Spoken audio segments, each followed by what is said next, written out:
Olá, boa noite a todos. Sejam muito bem-vindos a mais um Amigo no Ar. Eu sou Marta Rocha, sou pediatra e neonatologista aqui de Brasília, do Distrito Federal, e é com muita alegria que vamos receber hoje, para moderar essa mesa, o Dr. Renato Procianoi, e vamos ter uma palestra extremamente interessante, atual e muito importante no manejo do cuidado neonatal, que será proferida pela professora doutora Rita de Cássia Silveira. Ela é pediatra, neonatologista, professora titular da Universidade Federal do Rio Grande do Sul, uma pesquisadora de destaque e uma das maiores especialistas no manejo do cuidado do recém-nascido prematuro.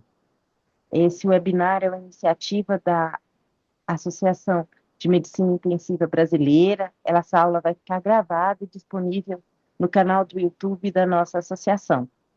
Hoje a doutora Rita vai nos brindar com um tema extremamente relevante, a ventilação mecânica neonatal na era da proteção pulmonar, da fisiopatologia da VILI, à medicina de precisão.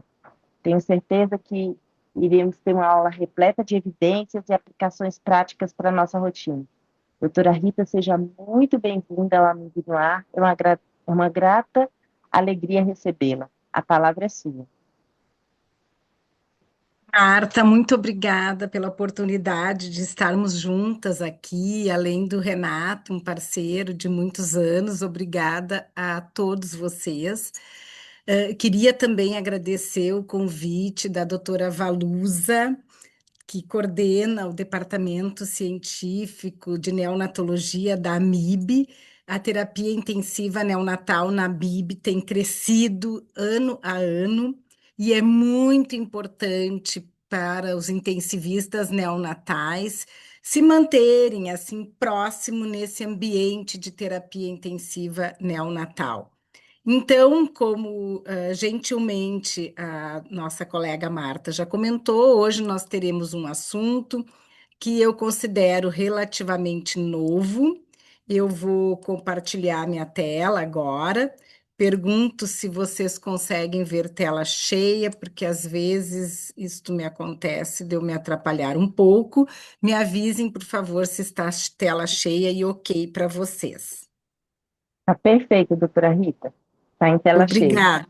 Obrigada, Marta. Então, a ventilação neonatal na era da proteção pulmonar, da fisiopatologia da vilha, a medicina de precisão, é um tema relevante para estarmos conversando, e já vou adiantar a vocês que o foco não é exatamente ou apenas o modo ventilatório em si, mas a forma como a ventilação interage com o pulmão de um recém-nascido que, por vezes, é imaturo e é um pulmão heterogêneo.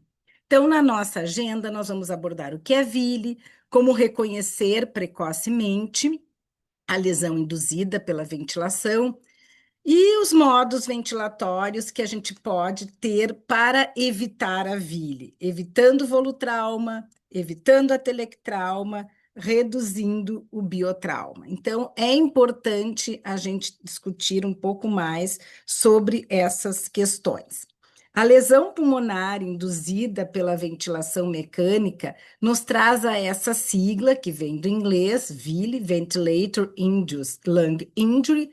Na verdade, gente, é um dano estrutural alveolar, com edema pulmonar, com intensa reação inflamatória, que pode ou não, dependendo da gravidade da lesão, evoluir para fibrose. E nós temos que nos dar conta que o recém-nascido passa por uma transição, especialmente aquele pré-termo, logo após o nascimento, ele tem grande vulnerabilidade para ter lesão induzida pela ventilação, ter vile, pois é um momento em que os pulmões ainda estão parcialmente preenchidos pelo líquido amniótico, não estão aerados de uma maneira uniforme e, frequentemente, nós temos que lidar também com a deficiência do surfactante, formando o que antigamente nós chamávamos de membrana hialina, porque forma membranas hialinas nessa interface ar líquido, né? E é uma ruptura vascular que causa vazamento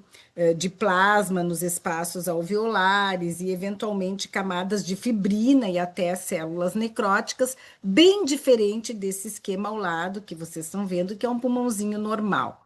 Portanto, a vile, gente, é um dano pulmonar causado ou até mesmo exacerbado pela ventilação mecânica nesses pulmões. Ela é sempre multifatorial, né? Nós temos fatores mecânicos, que é o nosso modo ventilatório, associado, como eu falei antes, à disfunção do surfactante, e a gente vai falar muito disso, porque a própria ventilação mecânica pode sim inativar o surfactante, aumentando mais a tensão superficial alveolar e favorecendo, portanto, o colapso desses alvéolos, né? E isso perpetua um ciclo de lesão, que leva a colapso, leva a quê? A telectrauma, né? Aumenta a ventilação, risco de volutrauma. Então, realmente é um ciclo que se perpetua ali naquela unidade alvéolo capilar, que leva exatamente a essas consequências que hoje, com a IA,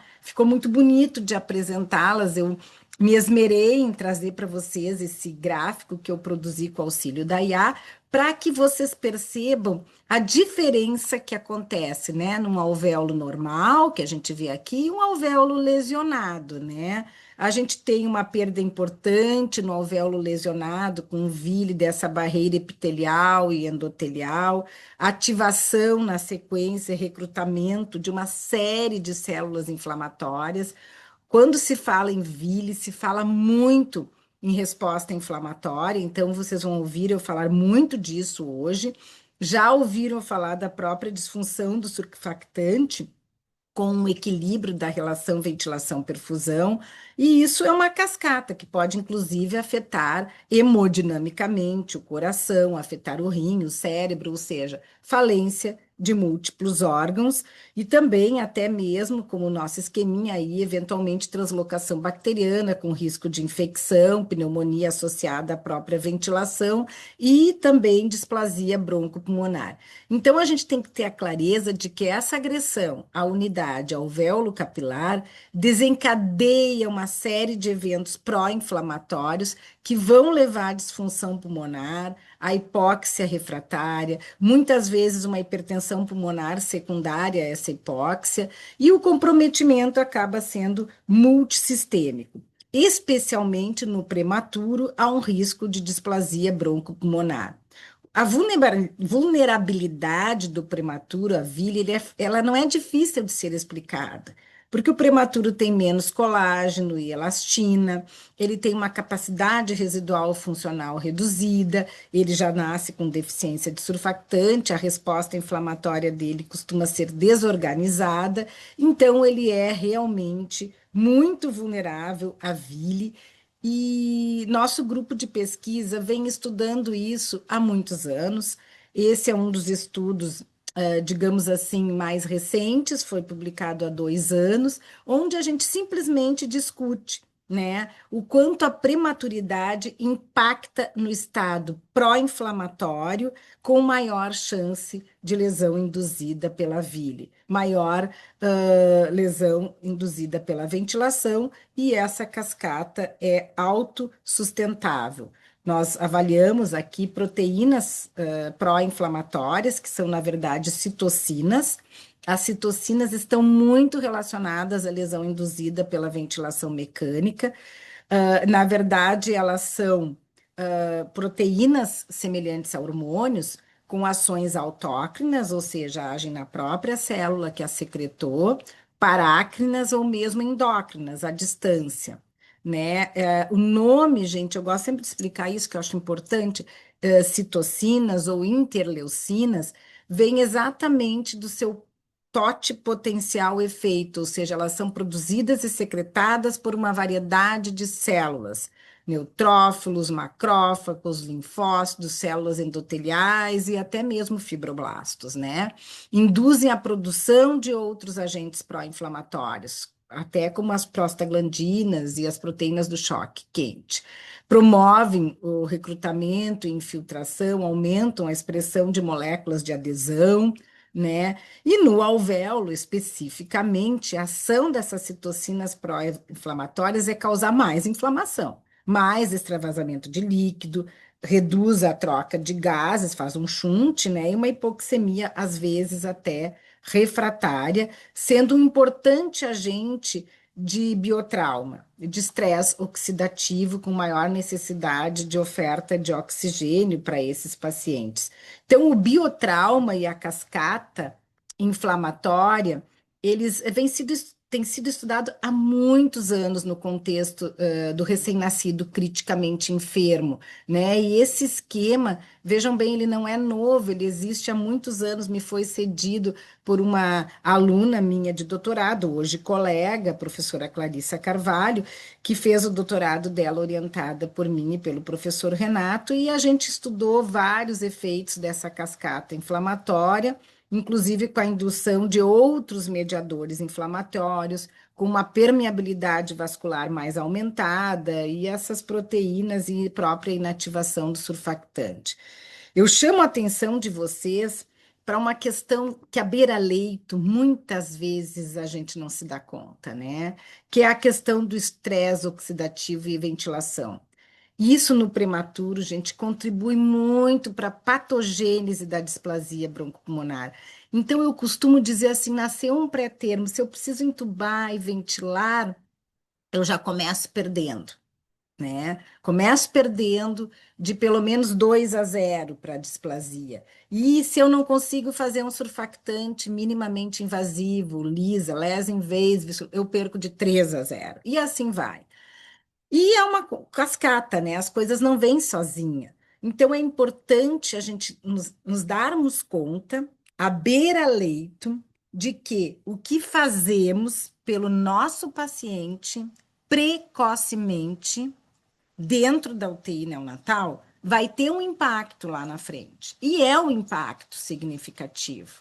Displasia broncopulmonar, gente, é uma das morbidades com mais repercussão a longo prazo que os nossos pacientes na terapia intensiva podem ter, né? E a VILI contribui tanto na patogênese da síndrome do desconforto respiratório agudo, que esse gráfico aqui é muito feliz, não é meu, é do American Journal Respiratory Critical Care Medicine, mas ele está muito feliz, né, em mostrar assim que se a gente ventila mal, a gente diminui o surfactante, a gente causa mais lesão inflamatória, a gente vai levar uma cascata de aumento da permeabilidade epitelial alveolar, muito do que eu já falei até agora, né? E essa questão de inativar o surfactante é muito ruim, sobretudo para um prematuro que já tem deficiência de surfactante. Mas não querem que vocês pensem que é só no prematuro o problema. Qualquer RN recém-nascido mal ventilado tem riscos iminentes de vile, né? Então é algo que a gente precisa cuidar, né? E como a gente faz o diagnóstico da vile? Como que a gente vai poder dizer que tem vile, né? A ecografia beira-leito na UTI neonatal, ela veio para nos ajudar, né? O POCUS tem crescido ano a ano no manejo da terapia intensiva neonatal. E aqui eu trouxe um exemplo, né, bem didático, né, de como a gente avalia, então, em termos de score, né, do Lung Ultrasound, ecografia pulmonar, para poder predizer vile, né? Então, a gente pode predizer tanto por ecografia pulmonar, como depois eu vou mostrar pela impedância. Mas a ecografia pulmonar é muito simples, não tem radiação, beira-leito, só que depende, é examinador dependente, então depende da experiência de quem faz ali o POCUS, mas é importante que seja feito, né? Nós temos scores que vão de 0 a 3 por campo, temos 12 campos pulmonares, né? Vejam bem aqui no 0 é o que está melhor, tem somente linhas A. Quando a gente começa a ter a presença de linhas B, essas linhas mais verticais, né? Já é lesão. Depois, se elas são confluentes, a lesão é pior e a gente pode ter consolidações. Na verdade, quando um recém-nascido, por exemplo, pré-termo, está em ventilação mecânica, Também a gente pode ver a redução progressiva da espessura do diafragma, que vai estar associado a aumento concomitante desses scores também, tá? Então, nos mostrando que são pacientes de maior risco. E por que que eu estou dizendo isso para vocês? Porque os achados de Ville, de lesão induzida pela ventilação, eh, pelo ultrassom, eles são muito factíveis de fazer esse diagnóstico, né? A gente pode ter linhas confluentes por perda da aeração, por edema de interstício, a gente pode ter consolidação com actelectasias, né? E o tecido parece hepatizado com broncogramas aéreos, pode ter irregularidade da linha ai, meu Deus, da linha pleural, né? Que fica espessada, fragmentada, aqui como na setinha, né? E a gente pode ter uma lesão induzida pela ventilação mecânica, como uma síndrome de escape de ar. Então, a gente pode sim diagnosticar precocemente VILI, inclusive pelo ultrassom pulmonar, inclusive predizer um manejo ventilatório, né? Para reconhecer, a gente tem que fazer essa avaliação. Eu não vou entrar em detalhes aqui, mas vejam bem, são praticamente 6 campos pulmonares. Há quem faça um protocolo com campos posteriores também, esse é o protocolo mais usado, né? 3 lados, 3 campos num hemitórax, 6 áreas, né? E 3 no outro, e faz essa interpretação, né? Um pulmão bem arejado vai ser 0 no score. A Ville, ó, os achados, como eu mostrei ontem, são bem diferentes de um pulmão normal, né? Então, como a gente faz isso na prática clínica? Trazendo para o nosso dia a dia, né? Sendo bem prático. A gente tem que fazer o ultrassom seriado. Então, tem que ter o aparelho disponível na tua UTI neonatal.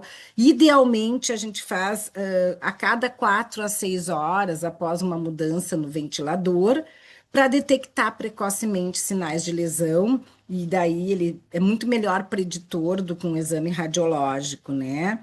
E também é importante, se a gente tem experiência no ultrassom pulmonar, para guiar os ajustes da pressão expiratória, da PIP, do volume corrente, definir uma estratégia ventilatória melhor. A gente vai falar posteriormente sobre isso, acho que é importante a gente ter essa clareza, né, das estratégias ventilatórias que a gente pode modular pelo lung ultrassom, ultrassom pulmonar, e lembrando sempre desses sinais de Ville, de seus mecanismos, que de certa forma eu já falei antes, mas só para repetir, ficar bem claro, né? A gente pode ter sobredistensão, que significa o volutrauma ou barotrauma, com linhas B confluentes, aquele pulmão bem comprometido, irregularidade e espessamento da linha pleural, como eu mostrei aqui acima, redução ou ausência de deslizamento, eventualmente um pneumotórax, né? Então é importante quando tem, por exemplo, um biotrauma, as linhas B são numerosas e confluentes, o espessamento pleural é bem visível, tem uma perda difusa da aeração, né? Então, eu queria deixar assim para vocês a mensagem de que o ultrassom pulmonar é simples, é factível, necessita treinamento, claro, mas ele consegue identificar precocemente alterações de aeração pulmonar e sinais de Ville, de lesão induzida pela ventilação. E com isso, ele ajuda, sim, a individualizar a ventilação e reduzir complicações. Então, isso é medicina de precisão.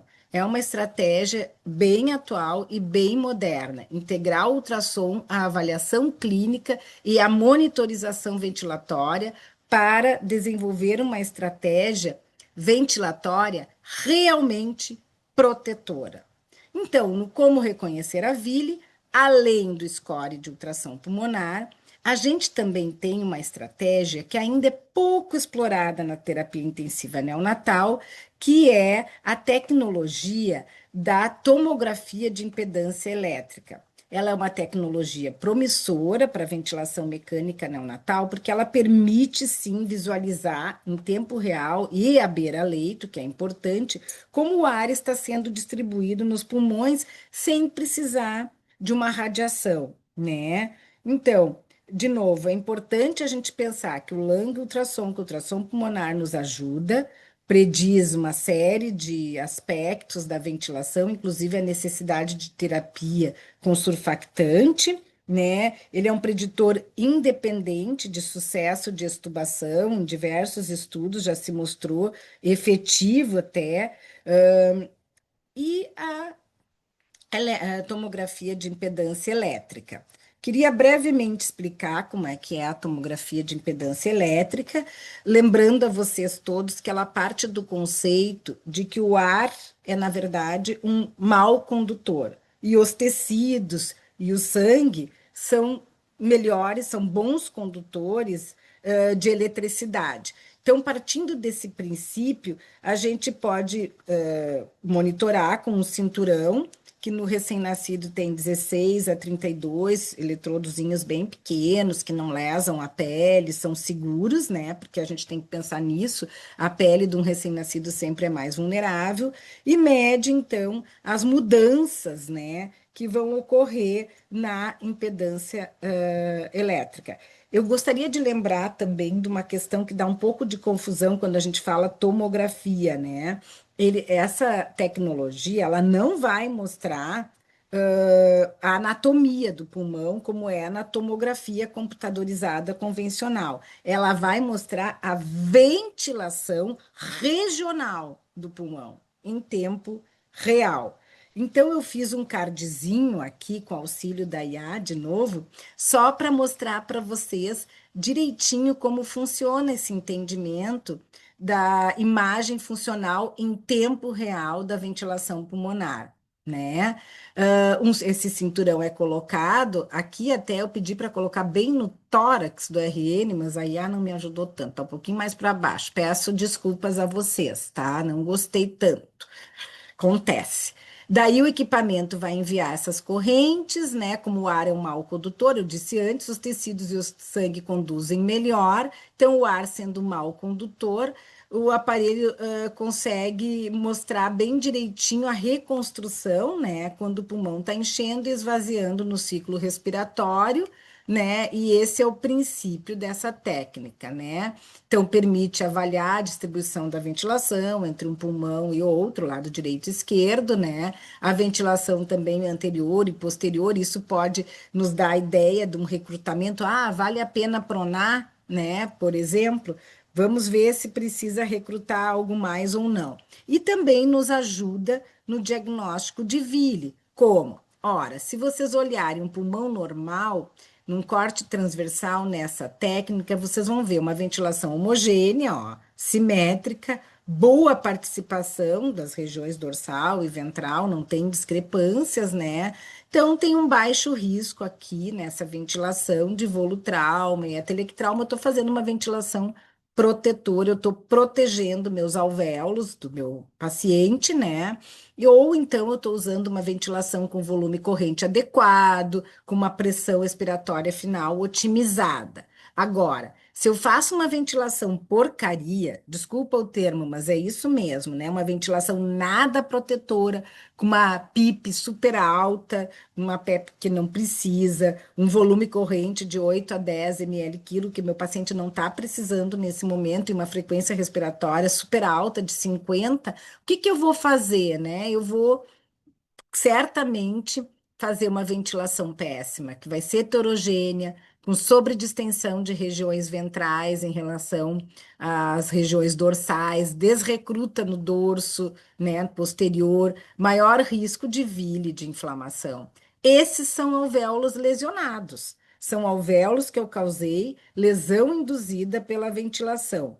Então, isso é importante da gente se dar conta. A gente tem que ventilar nessa zona segura, para minimizar o estresse oxidativo e até o biotrauma, né? Que é o trauma ventilatório mais comum, que pode acontecer mesmo em pacientes não ventilados com tubo endotraqueal, apesar de que diminui o risco, mas mesmo na ventilação não invasiva, a gente pode ter, sim, biotrauma.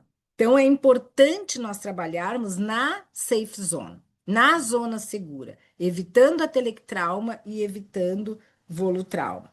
E como é que a gente faz isso, né, gente? Acho que isso é importante da gente estar conversando um pouquinho mais. A gente faz isso otimizando o recrutamento alveolar, prevenindo a telectasia, minimizando o superdistensionamento alveolar para reduzir o volutrauma. Então, assim, ó, são estratégias ventilatórias protetoras, de fato. Nós temos alguns exemplos da pesquisa de estratégias ventilatórias, como, por exemplo, o CPAP, que nesse estudo de novo, a Clarissa, nossa orientada de doutorado, fez que mostrando que os níveis de citocinas caíam rapidamente no CPAP. Não era uma amostra muito grande, mas deu para mostrar isso, e então a gente viu que reduziam citocinas pró-inflamatórias de uma forma significativa após 2 horas do CPAP, então o CPAP protetor dos prematuros.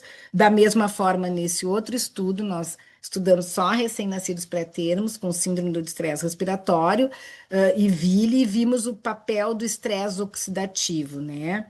Então, o nosso objetivo foi exatamente analisar a associação entre os níveis de oxigênio nesses pacientes, né? E as citocinas no plasma sobre ventilação mecânica. Então, os níveis foram realmente variados de acordo com a oferta mais alta ou mais baixa de oxigênio. Aqueles que receberam 30% a mais de FO2 de 30% ou mais, realmente foram muito mais lesados. E vejam bem, nem é uma FO2 tão elevada, mas já pode o estresse oxidativo causar vile, né?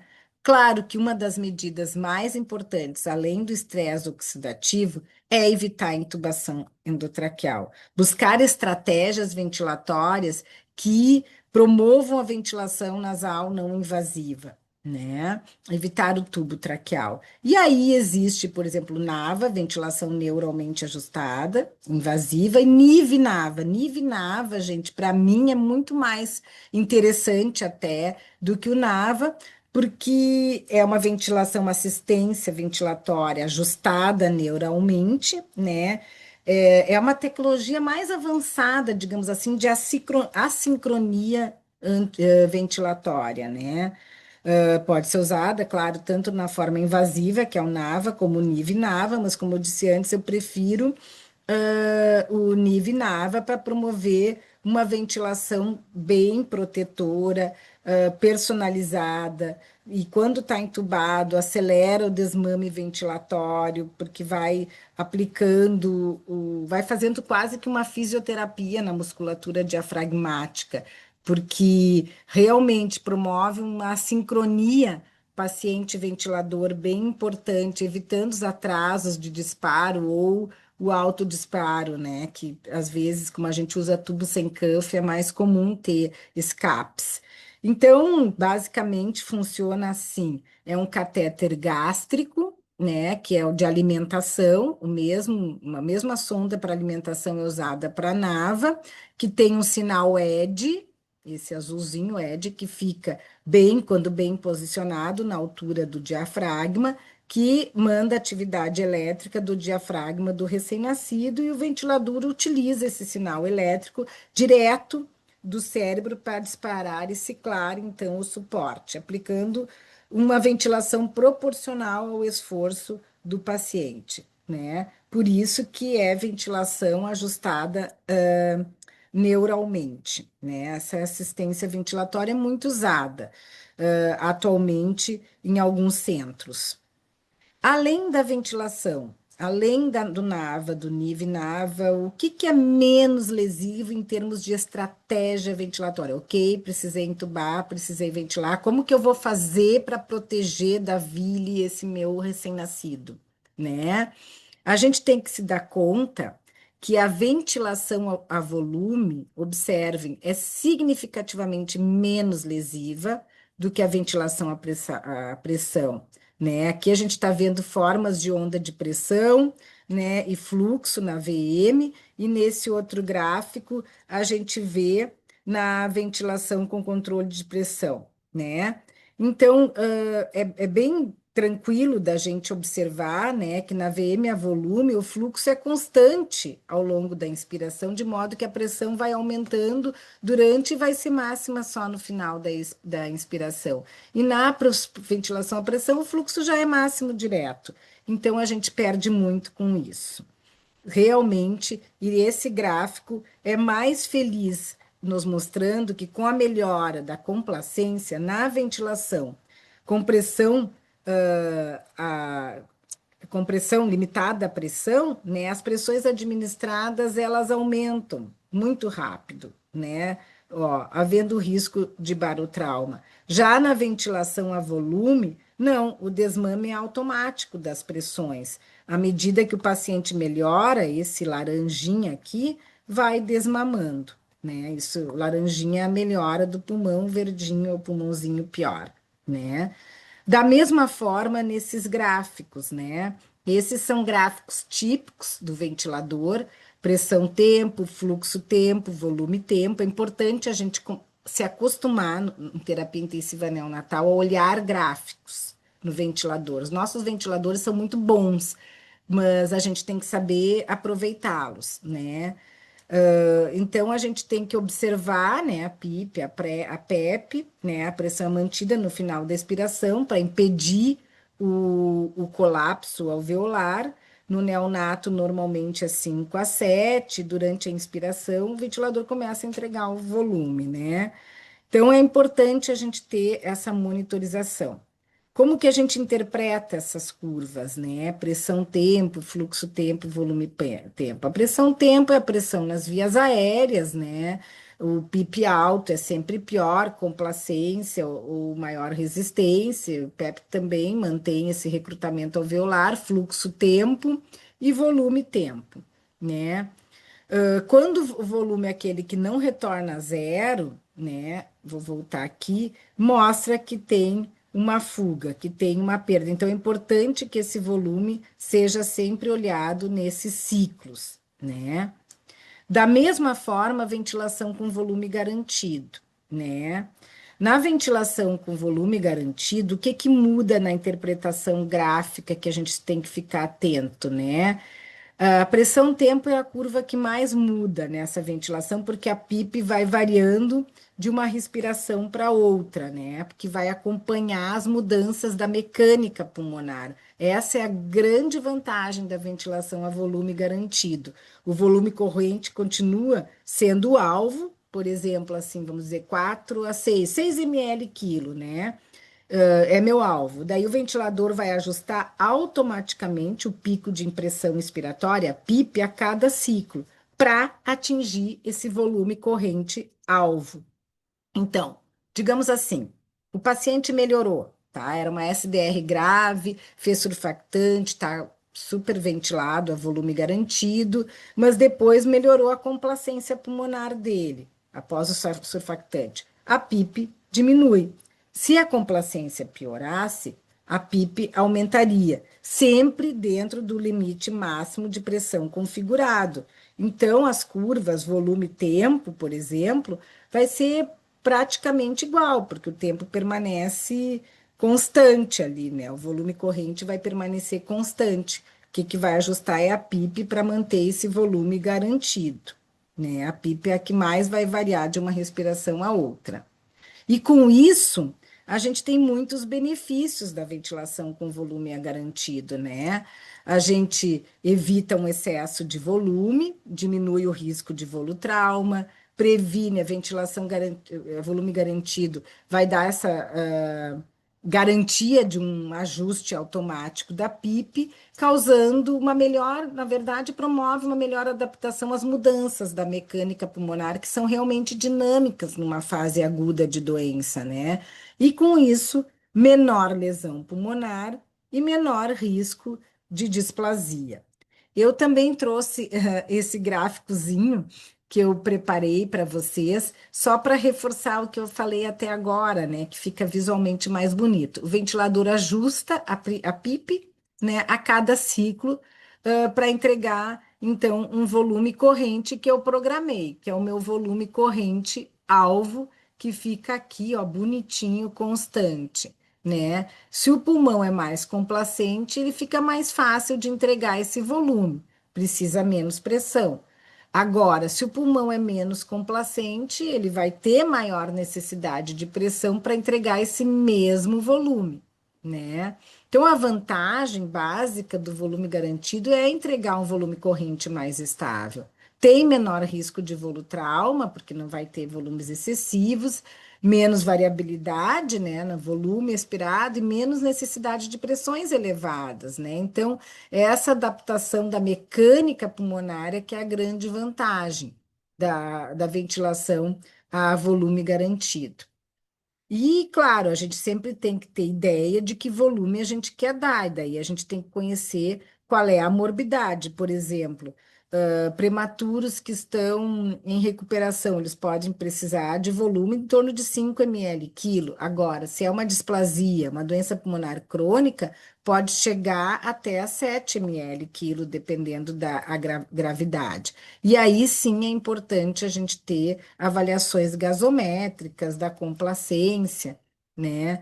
Então, só para reforçar o início da ventilação com volume garantido, combinado com ventilação com pressão de suporte, é uma estratégia ventilatória também muito usada, né, em neonatologia, para reduzir o desfecho combinado de displasia e morte, né? Já tem alguns ensaios que mostraram que essa ventilação parece ser mais protetora, realmente. Como eu havia reforçado antes, eu até trouxe um recorte dessa revisão da Cochrane, que nem é recente, mas como é uma revisão que foi bem importante, envolvendo prematuros com menos de 1.000 gramas, ou seja, muito pequenos, comparar os dois modos ventilatórios, mostrando a vantagem da ventilação a volume, só para reforçar a vocês esse aspecto que eu acho relevante na nossa medicina de precisão.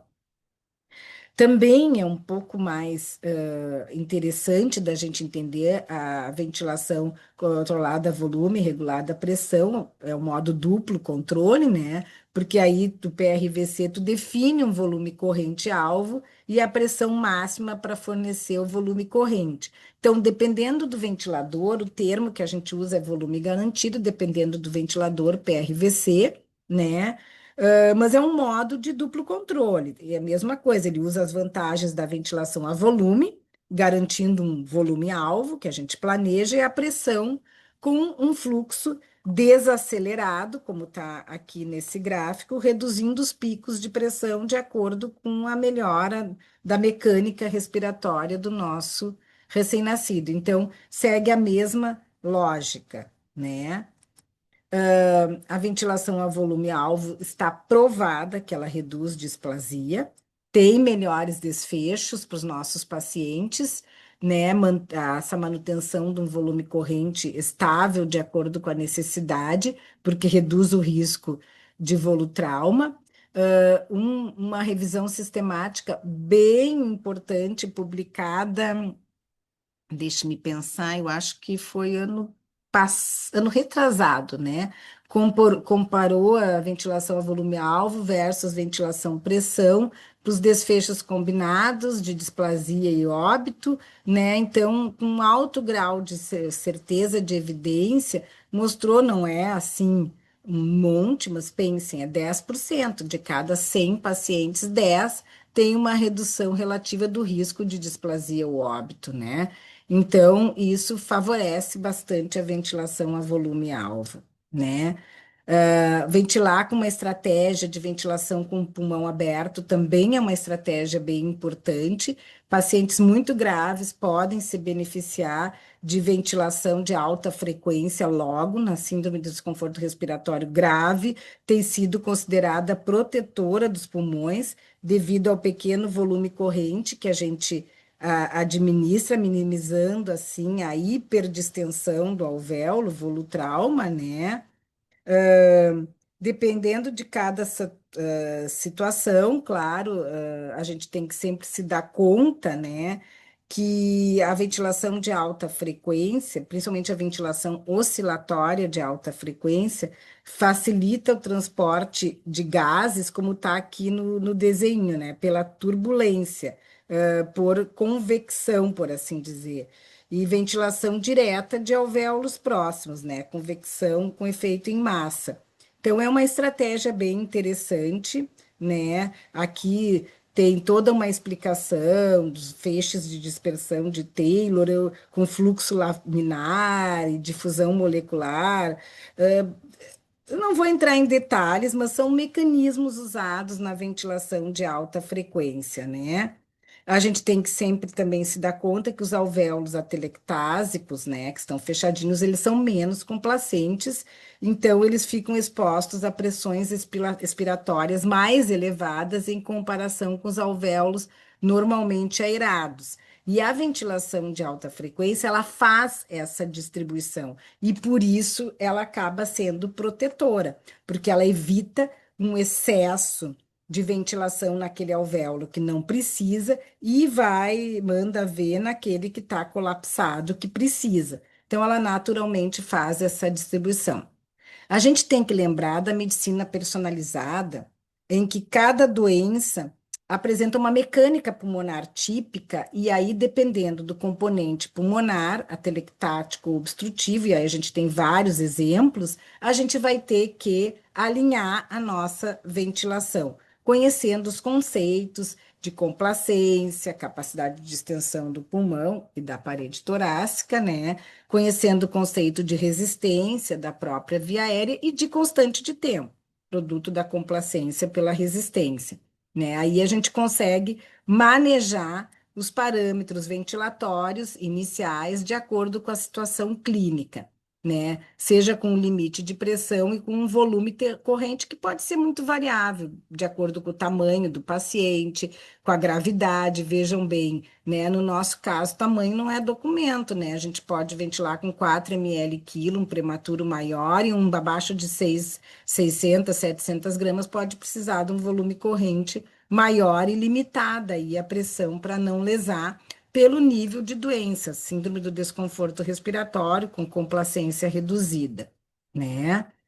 As modalidades ventilatórias que a gente tem disponível, de ventilação não invasiva e invasiva, resumidamente, que eu queria trazer para vocês, é o CPAP, que eu falei muito brevemente, mas certamente é um nível, uma pressão contínua na via aérea, um nível contínuo de pressão, né? Não tem sincronia, mas o objetivo principal é basicamente recrutar ali o alvéolo, fazer um recrutamento precoce, né? A VNI tem dois níveis de pressão, PIP e PEP, então tem gradiente pressórico, faz ventilação, reduz bastante o risco de causar vile, porque é mais protetora, e reduz o trabalho, lava o CO2, né? A VM convencional, ela é menos protetora, óbvio. NIV-NAVA, né? NIV-NAVA, principalmente, tem sido proporcionado uma sincronia excelente, com isso diminui o tempo de ventilação mecânica desses pacientes e proporcionalmente acaba sendo uma estratégia bem promissora, sabe? Isso é medicina de precisão, né?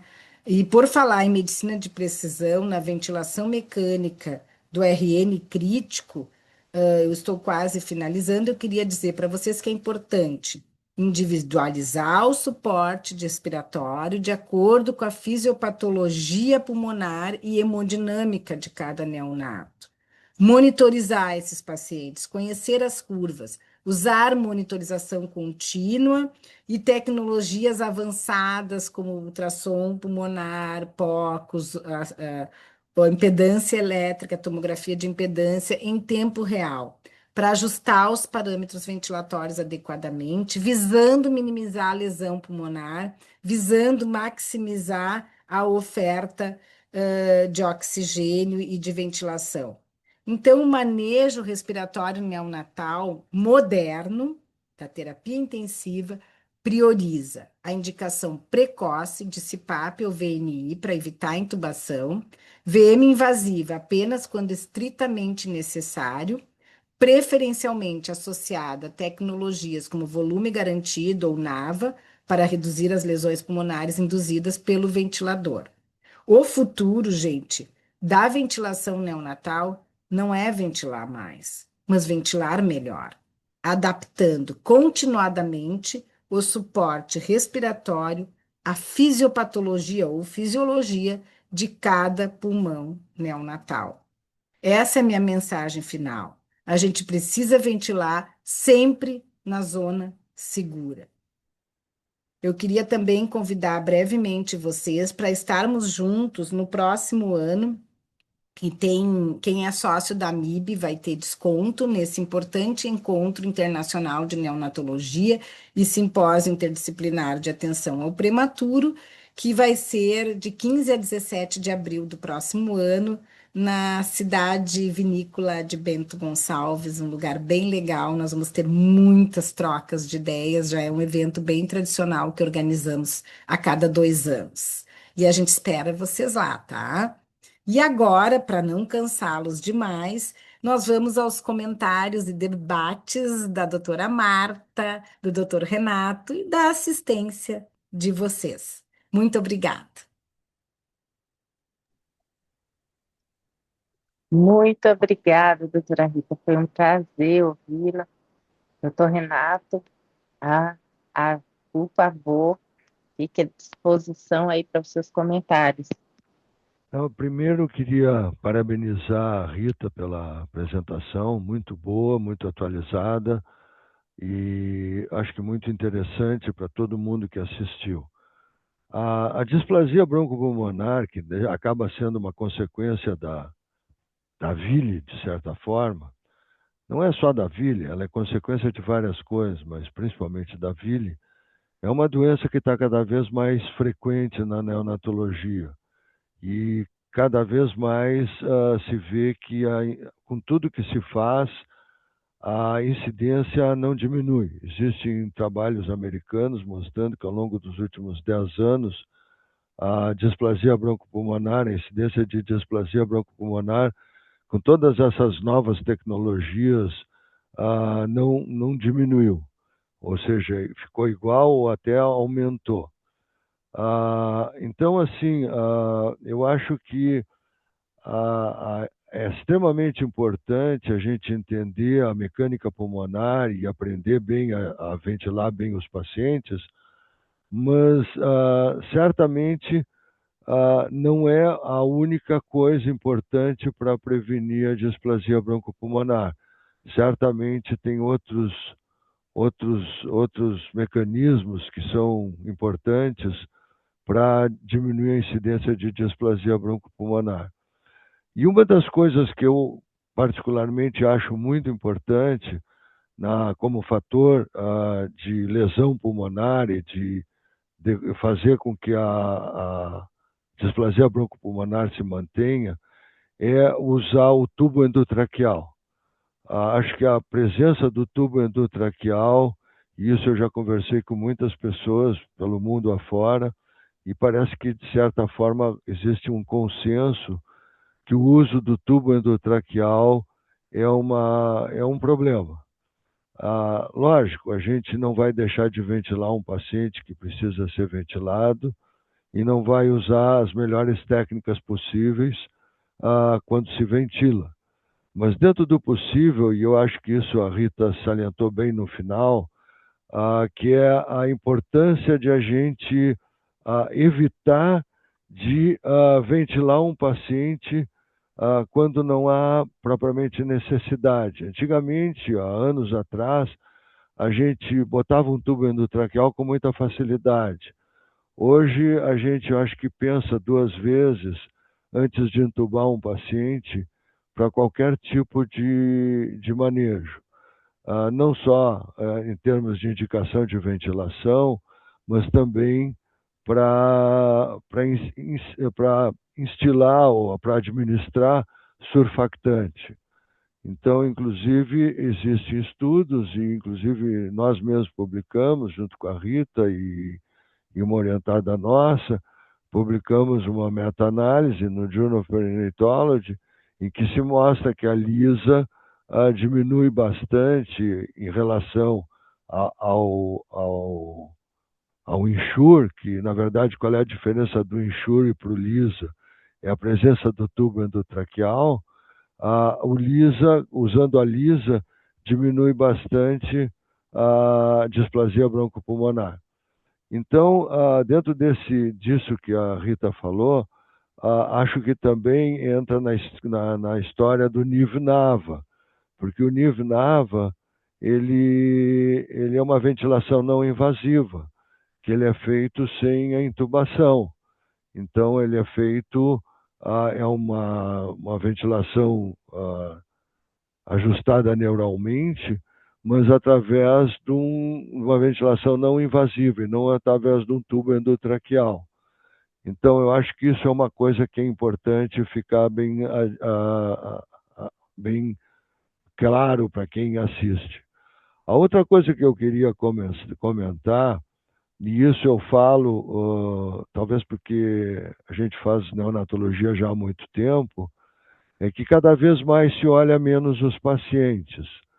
Isso vale não só para paciente que está sendo ventilado, como de forma geral, então, até para diagnóstico de sepse, para uma série de outras situações dentro da neonatologia, a gente olha poucos pacientes. Então, não é infrequente o médico chegar, olhar um paciente que está sendo ventilado e, eventualmente, está mal saturado ou está retendo CO2, vai lá, mexe os ajustes do respirador, vira as costas e vai embora. E volta não sei quantas horas depois para ver o que aconteceu com aquele paciente. E, na verdade, o certo seria, cada vez que se faz um ajuste de respirador, o médico ficar sentado do lado do paciente durante algum tempo e observando como é que ele se ajusta a esses novos ajustes do respirador. Muitas vezes vocês ajustam o respirador, o paciente parece que vai levantar voo de tanto que o tórax se levanta, ou então o tórax não se mexe. Então, tudo isso, hoje, na verdade, vocês vão dizer que eu sou antigo, mas na verdade, hoje se quer usar equipamento para medir tudo. E, na verdade, muitas coisas não precisam de equipamento, basta a gente olhar o paciente. Se a gente olhar com atenção e ver o que está acontecendo com aquele paciente quando ele está sendo ventilado, a gente já vai chegar muito à conclusão para ver que algo está errado ou que algo precisa ser ajustado. Então, lógico que essas novas técnicas que existem, elas ajudam muito, e senão não estariam aí. Mas, por outro lado, não substitui totalmente o médico. É importante o neonatologista se acostumar a ver os pacientes, olhar os pacientes que estão sendo ventilados. A outra coisa que eu acho que foi muito importante que a Rita falou é o uso da ecografia, da ecografia torácica, ecografia pulmonar. A gente, no momento que a gente tem condições de fazer um POCUS pulmonar, a gente não precisa ficar esperando o raio-x vir fazer o radiologista ou o serviço de raio-x vir fazer o raio-x. Se a gente tem um aparelho de ecografia pulmonar assim à mão dentro da UTI neonatal, qualquer um pode fazer uma ecografia pulmonar e ter uma ideia do que está se passando, da melhor distribuição do ar, para ver o que está acontecendo, que se tem pneumotórax, se tem consolidação, como é que a coisa está indo. Então, isso é outra coisa que eu acho que os neonatologistas deveriam começar a aprender e se acostumar a usar a ecografia dentro da UTI neonatal. Eu acho que isso é extremamente importante ser salientado. E a outra coisa que eu acho que até gostaria depois que a Rita comentasse, que não foi falado na aula, é que quando se ventila um paciente, a gente induz uma reação inflamatória, independente de estar bem ou mal ventilado. mesmo que ele esteja sendo bem ventilado, a simples presença do tubo e da pressão positiva intermitente faz com que isso aí induza uma reação inflamatória. E essa é uma reação inflamatória não só local, no pulmão, mas como uma reação inflamatória sistêmica. Então, existe um aumento das citocinas sistêmicas, e isso aí vai levar à alteração de outros órgãos. Então, acho que também é importante a gente ter ideia de que quando a gente ventila um recém-nascido, a gente não está só eventualmente causando. Lógico que é necessário ventilar, não estou dizendo que não vai ser necessário, mas a gente tem que ter ideia que não só a gente pode estar causando lesão no pulmonar, mas como a gente pode também estar causando lesão cerebral pelo aumento das citocinas séricas. E essas citocinas séricas vão ter repercussão no sistema nervoso central desse recém-nascido, frequentemente o recém-nascido prematuro, que tem uma imaturidade do sistema nervoso central. Então, isso aí também é outra coisa que é muito importante a gente ter bem claro de que a ventilação, apesar de necessária, ela não é inócua. Quer dizer, entre não ventilar ou ventilar quer dizer, se o paciente precisa ser ventilado, não tem outra opção, mas que a gente tem que indicar com muita parcimonia, ser muito parcimonioso e ter muita cuidado na indicação da ventilação desses pacientes prematuros. Então, Aí, acho doutor que Renato, basicamente é esse que é o comentário que eu queria fazer. Eu queria agradecer muito o convite para participar dessa sessão. excelente, doutor Renato. E nesse contexto que o senhor colocou sobre a importância de definir como ventilar, veio aqui uma pergunta do nosso público, que eles estão perguntando quando não é possível fazer volume garantido, no serviço a ventilação à pressão é a mais utilizada, seria melhor ventilar assistido controlado ou em CMV? A pessoa refere que leu que a assistido controlado seria melhor para displasia bronquopulmonar. Sabem de estudos em relação a esse aspecto, doutora Rita, doutor Renato, gostariam de comentar, por favor? Esta é uma excelente questão, né? Realmente, se o ventilador não dispõe de volume garantido, eu tenderia a preferir assisto controlado sincronizado ao invés de SMV, principalmente, gente, na fase aguda, né? Na fase aguda da doença pulmonar. Só que tem um detalhe, a gente tem que cuidar que o disparo do ventilador esteja adequado e o paciente não apresente taquipneia, por exemplo, excessiva ou uma sincronia importante. No modo assisto controlado, o que que acontece, né? Vamos pensar juntos. Todo esforço inspiratório do nosso recém-nascido recebe um ciclo ventilatório completo. Então, isso vai resultar em menor trabalho respiratório, melhor sincronia ali do paciente com o ventilador, vai variar menos o volume corrente, embora ainda exista por ser um volume corrente, por ser limitado à pressão, vai ter essa variação, mas vai variar menos, porque tem mais sincronia, né? E com isso tem necessidade de aumentar, menor necessidade de aumentar o paciente fazer o esforço respiratório para ter o suporte. Só que eu reforço muito isso, gente, tem que estar bem adequado o disparo, né? Porque no SMV apenas as respirações mandatórias vão receber o suporte completo. Então, tem uma explicação fisiológica para preferir assisto controlado, sim, né?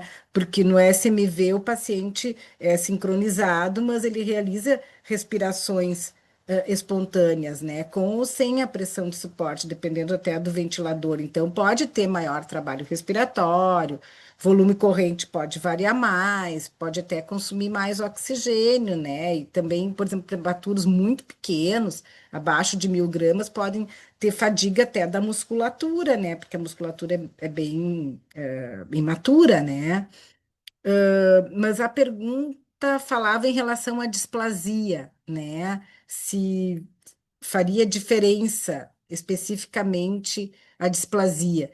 Hum, Olha, eu acho que não tem uma evidência convincente de que a cisto controlado por si só, assim, até porque a displasia é uma doença multifatorial, né?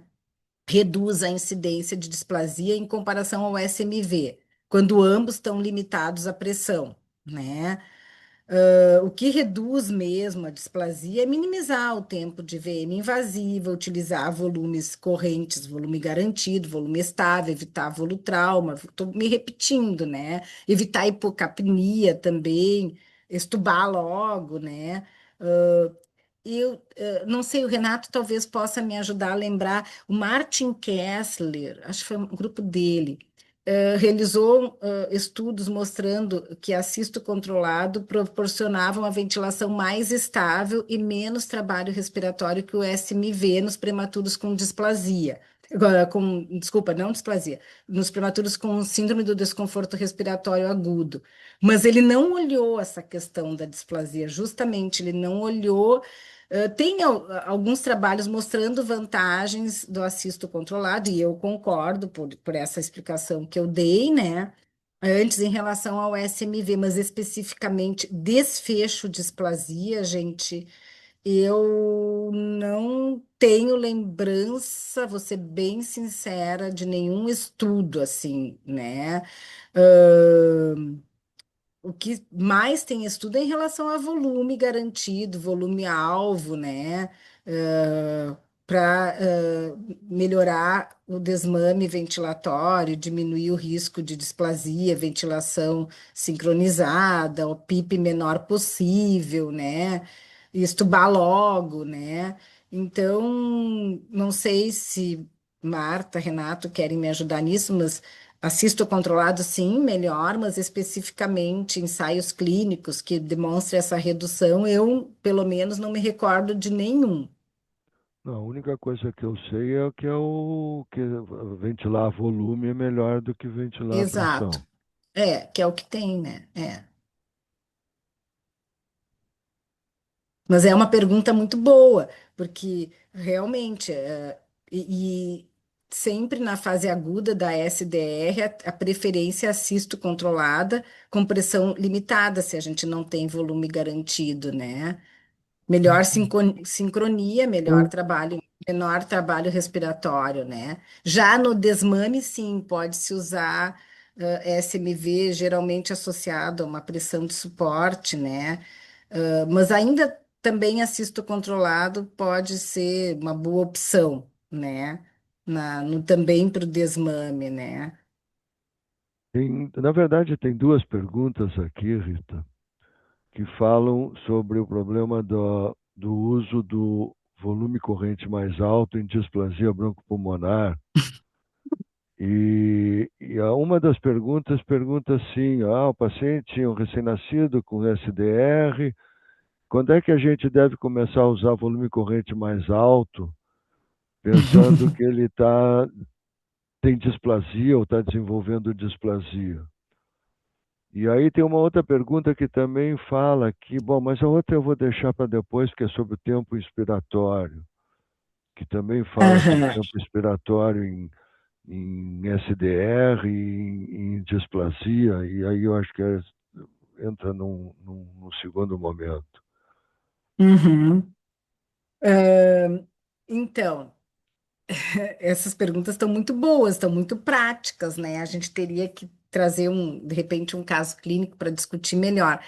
Mas a displasia pode acontecer muito cedo. A gente sabe que o diagnóstico de displasia, a gente considera as 36 semanas, né, de idade corrigida em ventilação, ou pelo menos no conceito anterior também 28 dias, alguns centros ainda usam. Mas cada vez mais e mais a gente tem mudado essa estratégia para volumes correntes maiores, quando o paciente começa a demonstrar sinais, e aí a eco pulmonar ajuda, mais até do que o raio-x, porque precocemente a gente vai ver áreas com mais linhas B, áreas com coalescência, com alteração da espessura ali, até do diafragma, mostrando já intensa reação inflamatória e fibrose, né? E é aquele paciente que não evolui, que tu acaba retendo CO2, tu vai fazer controles gasométricos e vai observar, tá retendo. Então, muitas vezes o pessoal tende, quando tem alta frequência disponível no seu centro, colocar na alta frequência, né? Quando tem um enfisema importante. Quando o ideal seria ventilar conforme um displásico, né? Com volume corrente maior e usando uma frequência respiratória menor, né? Isso é bem importante. A gente não consegue definir isso em dias, sabe? Eu acho que tem que olhar o pulmão do paciente, perceber a reação inflamatória, o grau de fibrose, de enfisema, para dizer, ok, não tem, sei lá, 21 dias de vida, não sai da ventilação, está retendo CO2, né? E a gente não consegue desmamar, já está decidindo, já começou a usar um corticoide para displasia. Se vocês olharem em teoria, ele não tem esse recém-nascido diagnóstico fechado de displasia, mas a gente já está pensando em ventilar conforme displásico, né? Então, basicamente, eu acho que isso é importante, né? Porque a gente tem que pensar assim, como é que eu vou dizer, gente? Cada paciente é único, né?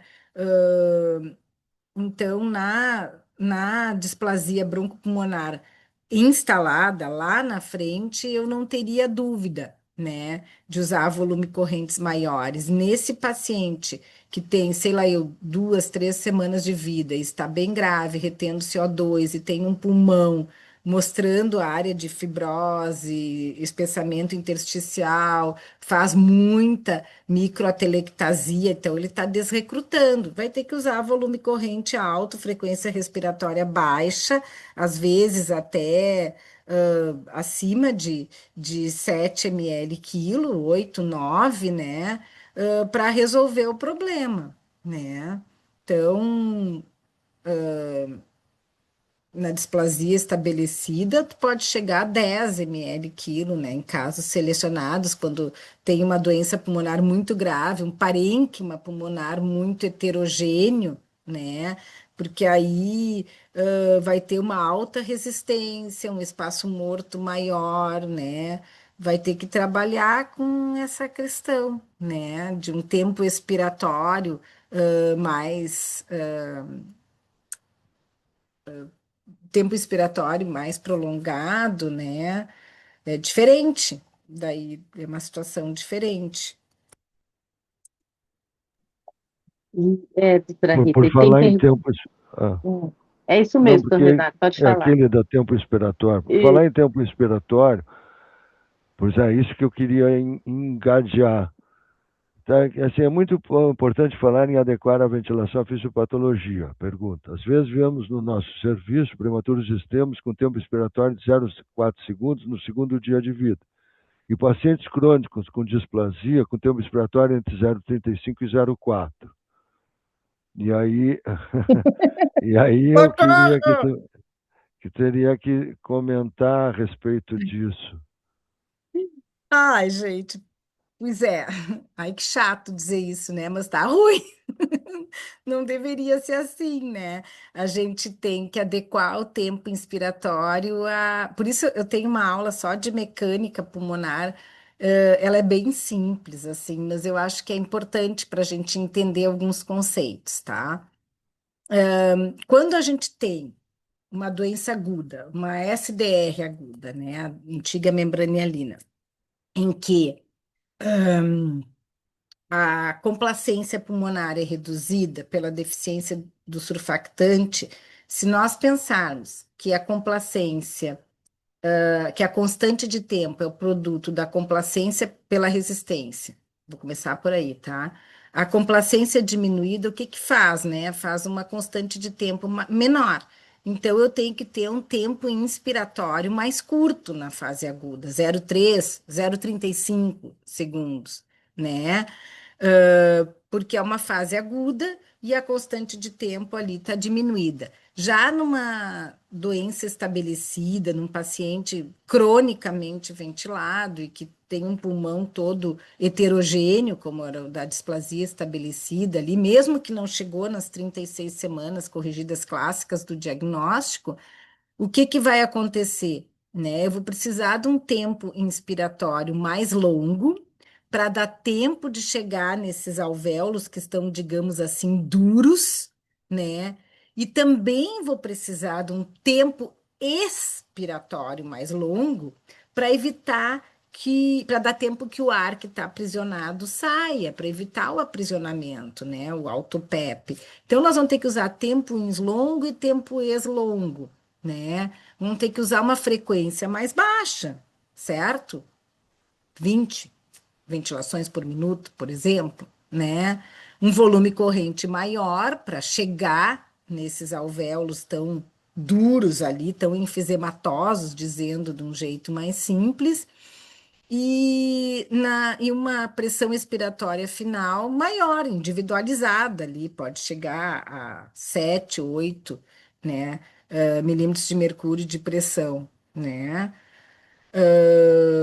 A complacência pulmonar na displasia grave, já mais avançada, pode até estar um pouco preservada em algumas regiões, né? Mas vai ter sempre um aumento da resistência das vias aéreas, né? E um espaço morto ali maior, né? Então, muitas áreas alveolares, elas vão ter que ter uma constante de tempo mais longa. Por isso que os tempos ins e tempos expiratórios terão que ser mais longos. É importante que a gente adeque os tempos ventilatórios ao momento da doença pulmonar que nosso paciente se encontra. E isso, gente, parece simples, né? Mas não é mesmo. A gente tem que ficar do lado do paciente, acompanhar o paciente, olhar, ver a dinâmica, o monitor ali, o que está acontecendo, o que, que o gráfico está nos dizendo, o que, que a gasometria está nos dizendo, o que, que o POX, o Lung Ultrassom está nos dizendo, né? E entender a fisiopatologia da doença, né? Eu não sei se eu consegui. Posso fazer algum comentário rápido? O que, Complementa, o que porque eu que acho que é acontece? importante. Muitas vezes o médico está ali olhando o paciente, esse paciente já mais crônico, Uhum, e ele vem com um PCO2 alto. E olha o raio-x e acha que tem consolidações. Então, o que que o médico frequentemente faz? Ele acha que tem pneumonia, começa a dar antibiótico, e como ele está com PCO2 alto, ele aumenta a frequência para diminuir o PCO2. Só que a doença, a displasia broncopulmonar, não é uma doença aguda, é uma doença crônica, em que tu tens um acometimento pulmonar heterogêneo. E tu tens áreas que tu tens maior resistência, tem áreas que têm menor resistência, tem áreas que têm maior complacência, tem áreas que têm menor complacência, e tem áreas normais, e tem de tudo. E frequentemente esse paciente, se vocês diminuírem a frequência, aumentarem o volume corrente, aumentarem o PEP, o que que vai acontecer? Esse paciente vai diminuir o PCO2 e aquelas áreas que pareciam pneumonia, na verdade eram atelectasias e vão se abrir. E o paciente não vai melhorar sem precisar de antibiótico e só diminuindo aumentando o volume corrente, diminuindo a frequência e aumentando a pressão expiratória, porque vocês vão, digamos assim, aerar áreas não aeradas do pulmão. Então, isso aí tem que ter um pouco de cuidado quando a gente maneja esses pacientes, porque muitas vezes a gente pode ser levado para um diagnóstico errôneo e fazer condutas não muito adequadas no paciente. Basicamente, eu acho que era isso que tem que ficar claro para todo mundo. Marta, faz pergunta, Marta. Excelente, todas as colocações, doutor Renato, doutora Rita, foi uma aula excelente. A gente está aqui encerrando as nossas perguntas e discussões, porque a gente está completando o nosso horário. Vou fazer só mais uma pergunta que chegou aqui no chat, para a gente finalizar, né? Que uma pessoa perguntou quanto tem um prematuro extremo com dificuldade de retirada da ventilação não invasiva, já com idade gestacional mais avançada, está indicado o corticoide pós-natal. Acho que isso é bem um consenso dentro da neonatologia, quando você tem um bebê com uma displasia bronquopulmonar, a indicação importante, né, da gente já considerar o uso do corticoide pós-natal, ele é uma realidade, mas antes que a gente chegue a necessidade do uso dessa medicação, a gente precisa considerar tudo que eu acho que já foi bem colocado pela doutora Rita e pelo doutor Renato, né? Pensar no nosso paciente no momento que ele entra na ventilação, quando eu vou retirá-lo. Estabelecer uma estratégia de cuidado, né, ampla, voltado para garantir uma nutrição adequada para esse bebê, para que ele cresça, para que esse pulmão cresça, cuidar da nossa ventilação e considerando o intensivismo neonatal, a gente precisa estar atento às novas tecnologias, né? Não considerar apenas o raio-x como um medidor de melhor excelência na assistência para esses nossos bebês, pensar na tomografia por bioimpedância, pensar no ultrassom e investir nesses novos arranjos e brigar os nossos serviços para que nós tenhamos ventiladores que permitam a utilização do volume garantido. Acho que assim a gente vai conseguir melhorar a nossa assistência e assim retirar de forma melhor e mais segura, com menos lesão pulmonar, os nossos prematuros, e em especial os extremos, né? Os nossos bebês criticamente doentes.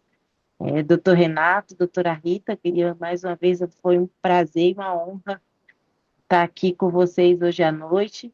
Doutora Rita, um minuto para suas despedidas, doutor Renato também, e, e assim a gente vai encerrando o nosso Amibe do Ar de hoje. Muito Deixa obrigada eu a me presença de despedir, todos. deixa eu me despedir primeiro, porque a artista da noite é a Rita.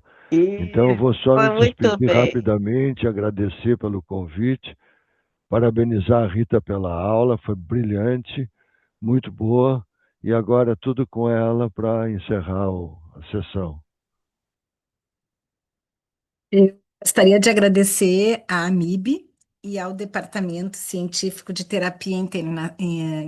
Terapia Intensiva Neonatal, da AMIB, por estarmos aqui hoje nesse AMIB no ar. Dizer que estamos aí e esperamos que a AMIB cresça junto e que cresçamos juntos com a terapia intensiva neonatal dentro da AMIB, trazendo as melhores evidências para o cuidado do nosso recém-nascido criticamente enfermo em todas as áreas, não apenas no pulmão, mas em todas as áreas, porque é esse conjunto que garante sobrevida com qualidade de vida para os nossos pequenos pacientes. Muito obrigada pela assistência também e pelas perguntas super importantes. Muito obrigada, doutora Rita. Só um aviso, essa aula está gravada, vai ser disponibilizada no canal do YouTube da AMIB. Então, é só utilizar os canais oficiais da AMIB, que vocês daqui a pouquinho, na próxima semana, provavelmente já vai estar disponível, tá? Para que todos possam assistir. Muito obrigada, gente. Boa noite. Boa noite a todos.